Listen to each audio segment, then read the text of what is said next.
Yay si Bakni, nabilabol na po sa tong gamay nga baboy yan.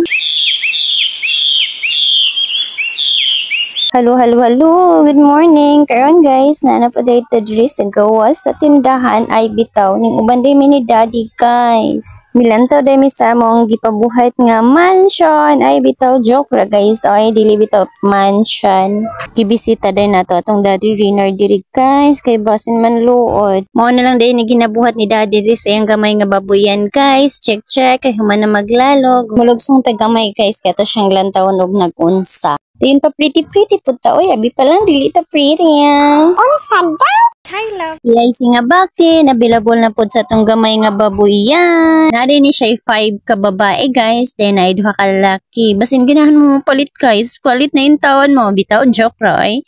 PM lang sa ganahan. O, diri nga part, guys. Nagtambal-tambal din ni si Daddy Reynard sa iyahang mami pig. Kay nasamad. Kay kabalo naman, guys. Kabilyara ang iyahang kulungan. So, na-joy possibilities nga masamad siya, no?